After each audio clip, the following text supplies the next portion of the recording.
मुतअद्दिद थानों की पुलिस को लाखों रुपए महाना अदा करती थी। पुलिस एहलकार ने मेरे राइडर्स को हिरासत में लेकर 1 करोड़ की मजमूई रिश्वत ली। पुलिस एहलकार ने इतना तंग किया कि उसे कत्ल करवाने की मनसूबाबंदी भी की। पुलिस एहलकार के कत्ल के लिए किराए के कातिलों की मदद लेने का भी सोचा। एक अफसर ने मेरे भाई को मुतअद्दिद बार पकड़ा और रिश्वत लेकर छोड़ दिया। कोकेन क्विंग के इब्तदाई तफ्तीश में सनसनी खेज़ इंकशाफात दौरान तफ्तीश बताया। कराची में माहाना 2 करोड़ रुपये से ज़ायद की मनशियात फ़रोख्त करती थी। लाहौर से मनशियात भेजने के लिए इंटरसिटी बसों का इस्तेमाल किया जाता है। मेरा शनाख्ती कार्ड ब्लॉक हुआ तो समीर के नाम पर बैंक अकाउंट खुलवाया। मनशियात की रकम मोबाइल ऐप से भेजी और वसूल की जाती है। रकम की मुंतकली के लिए बैंक अकाउंट जीशान के नाम से भी खुलवाया। साबिक शौहर के 2 भाई बतौर एडवोकेट काम करते हैं।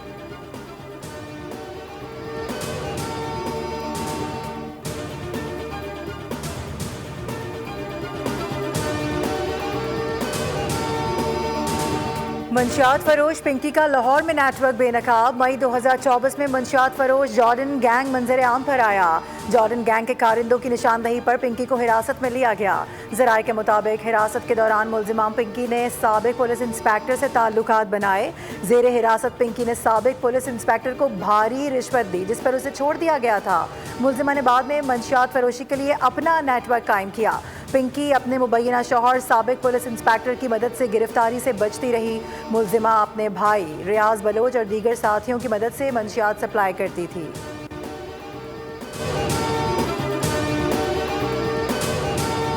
लाहौर में गिरफ्तार अनमोल उर्फ पिंकी के मुकदमे पर वज़ीर आला पंजाब ने खुफिया इदारे से रिपोर्ट तलब कर ली। पिंकी के नेटवर्क और मुकदमे की तमाम तफसीलात मांग ली गई। CCD ने बाकायदा तफ्तीश शुरू कर दी। लाहौर में दर्ज मुकदमे में मुल्जिमा की तलबी करा के लाहौर लाने की तैयारी। मुकदमे में मुल्जिमा का भाई रियाज गिरफ्तार हुआ था, लेकिन पिंकी को इश्तिहारी करार नहीं दिया गया था। खातून के मुबैना शौहर साबिक पुलिस इंस्पेक्टर राना इकराम को भी तलब कर लिया गया, जिसको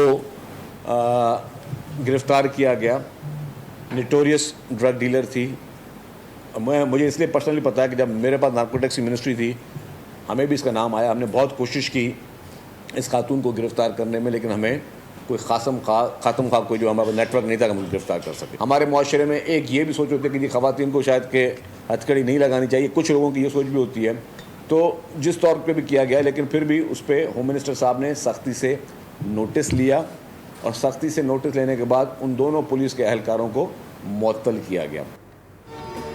अनमोल उर्फ पिंकी को बगैर हथकड़ी पेश करने वाले पुलिस एहलकारों को मुअत्तल कर दिया गया है। खातून ड्रग डीलर की गिरफ्तारी अहम है। सीनियर वजीर सिंध शर्जील नाम मेमन की मीडिया से गुफ्तगू, कहा कि हमने पहले भी कोशिश की थी, लेकिन मुल्जिमा को गिरफ्तार नहीं कर सके थे। मंशियात फरोश क्रिमिनल्स हैं। मंशियात से पूरा मुआशरा तबाह होता है। हमने मंशियात के खिलाफ जो भी मुहिम चलाई उसे अहमियत दी गई। शर्जील नाम मेमन का रवां माह शाहराह भुट्टो मुकम्मल तौर पर खोलने का ऐलान। कहा कि कराची पोर्ट से एक रोड बनाया जा रहा है जो कयूमाबाद तक जाएगा। कोशिश है शहर के मेगा प्रोजेक्ट्स पर काम मुकम्मल किया जा सके। से जो फतह अता फरमाई और इज्जत और पाकिस्तान को वकार अता फरमाया, ये मरहून मिन्नत है कौमी यकजहती, इत्तेहाद और इत्तफाक के हवाले से। फौज पाकिस्तान ने अल्हम्दुलिल्लाह इंतहाई जमा मर्दी से और बहादुरी से दुश्मन को वो सबक सिखाया जो कि इंशाअल्लाह वो रहती दुनिया तक याद रखेगा। दहशत गर्दी के खिलाफ जंग में कुर्बानियाँ नाकाबिले फरामोश हैं। पाकिस्तान की शानदार फतह पूरी कौम की यकजहती की मरहून मिन्नत थी। वज़ीर आज़म शहबाज शरीफ की वफाकी काबीना इजलास में गुफ्तगू, कहा दुनिया पाकिस्तान को ज़िम्मेदार एटमी क़ुव्वत के तौर पर जानती है। दुश्मन रहती दुनिया तक पाकिस्तान का सिखाया हुआ सबक नहीं भूलेगा। कौमी बयानिया है कि एटमी असासा जारहियत के बजाय मुल्की दिफा के लिए है। खित्ते में जंग के बादल मंडला रहे थे, अब आर्जी सीज़ फायर है। हमें एक दूसरे का हरीफ नहीं बल्कि शराकतदार बनना चाहिए। इख्तिलाफात के बावजूद भी दोनों ममालिक को बाहमी एहतराम और पुरअमन बकाए बाहमी के उसूलों पर चलना होगा। चीन में अमरीकी और चीनी सदूर के दरमियान वफूद की सतह पर अहम मुलाकात। दो तरफा ताल्लुकात, तजारत और आलमी इस्तेहकाम से मुतालिक उमूर पर तबादला ख्याल किया गया। अमरीकी सदर दौरा चीन के मौके पर great hall of the people के बाहर इस्तकबालिया तकरीब में पहुंचे, जहां चीनी सदर ने उनका इस्तकबाल किया, एक दूसरे से हाथ मिलाया। चीनी सदर शी जिनपिंग ने कहा कि आलमी अमन और माशी तरक्की को बरकरार रखना दोनों ममालिक की तारीखी जिम्मेदारी है। पूरी दुनिया की नज़रें इस वक्त बीजिंग में होने वाले मुज़ाकरात पर हैं। सदर शी जिनपिंग का कहना था कि अमेरिका और चीन दुनिया की दो बड़ी ताकतें हैं, इसलिए दोनों ममालिक के दरमियान ताउन आलमी अमन और तरक्की के लिए नागुज़ीर है। अमरीकी सदर ट्रंप ने कहा है कि शी जिनपिंग से मुलाकात करना बाइस एजाज़ है। चीनी सदर के साथ ताल्लुकात हमेशा से इंतहाई शानदार रहे हैं। तारीख़ी सरबराही मुलाकात का सबसे बड़ा और बुनियादी फोकस बाहमी तिजारत पर होगा। अमरीकी सदर ने कहा कि दोनों ममालिक के दरमियान आने वाली कई दहाइयों तक बेहतरीन और मजबूत ताल्लुकात कायम रहेंगे। वो इस दौरे पर दुनिया के बेहतरीन कारोबारी रहनुमाओं को साथ लाए हैं। बाज़ लोगों ने इस मुलाकात को अब तक की सबसे बड़ी समिट करार दिया। लोग नहीं जानते कि जब भी हमें कोई मसला दरपेश हुआ हमने जल्दी हल कर लिया। मैं हर एक से यही कहता हूँ कि चीनी सदर अजीम रहनुमा हैं।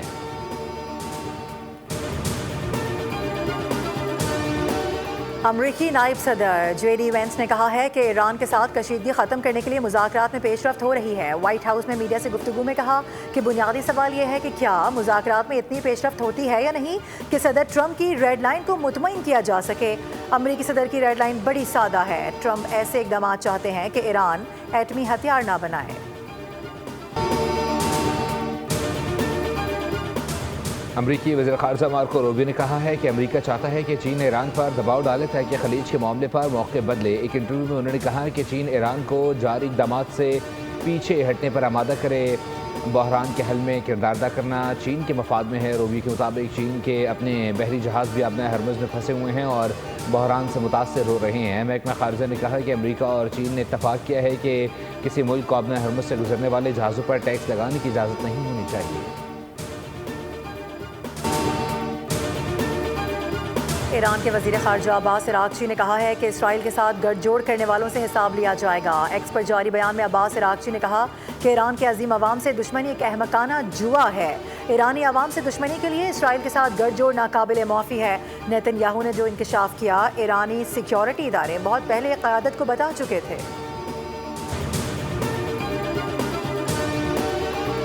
वज़ीर आज़म की ज़ेर सदारत हाउसिंग के शोबे में इस्लाहात से मुताल्लिक़ जायज़ा इजलास। शहबाज शरीफ ने कहा कि बढ़ती हुई आबादी के पेश नज़र हाउसिंग के शोबे में इस्लाहात वक्त की अहम ज़रूरत हैं।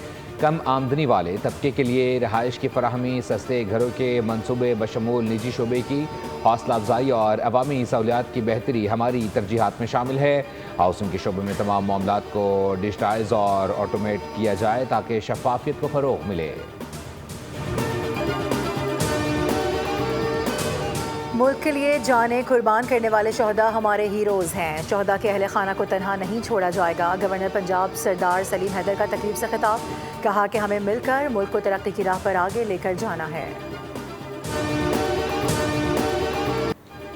DGISPR की शिफा तामीर मिल्लत यूनिवर्सिटी आमाद असातिज़ा फैकल्टी मेम्बरान और तलबा ने पुरतपाक इस्तकबाल किया। खुसूसी नशिस्त में कौमी सलामती के अमूर और इंफॉर्मेशन वॉरफेयर पर तफसीली गुफ्तगू की गई।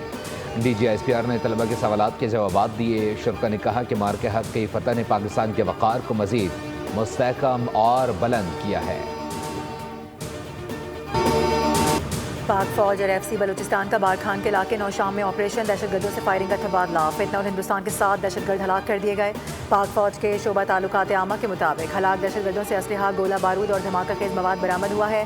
फायरिंग के तबादले में फील्ड ऑफिसर समेत 5 बहादुर जवान शहीद हो गए।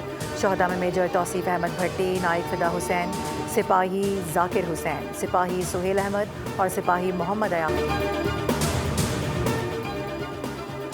संगीन जराइम में मुलव्वस अफगान बाशिंदे मेज़बान ममालिक के लिए सिक्योरिटी चैलेंज बन गए। अफगान बाशिंदों ने मेज़बान ममालिक के अमन व अमान को भी ख़तरे में डाल दिया। अफगान जरीदे ने दहशतगर्द कार्रवाई में मुलव्वस अफगान शहरियों की हकीकत बेनकाब कर दी। अफगान इंटरनेशनल के मुताबिक अफगान शहरी ताजिकिस्तान में संगीन जराइम में मुलव्वस हैं।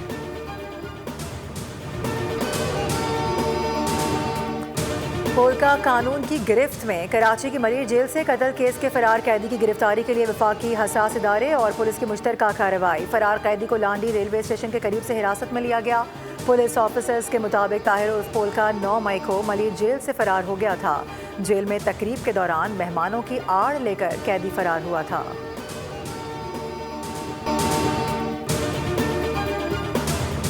कराची समेत सिंध के कई शहर गर्मी की लपेट में। कराची का दर्जा हरारत 35 डिग्री को छू गया, महसूस 38 किया गया। तेज़ हवाओं का राज। महकमे मौसमियात के मुताबिक रात या सुबह के वक्त साहली पट्टी पर बूंदाबांदी का इम्कान है। खैबर पख्तूनख्वा, जनूबी पंजाब, शुमाली बलूचिस्तान, कश्मीर और गिलगित बल्दिस्तान में तेज़ हवाओं के साथ बारिश और चंद मकामात पर जालाबारी मुतवक्के।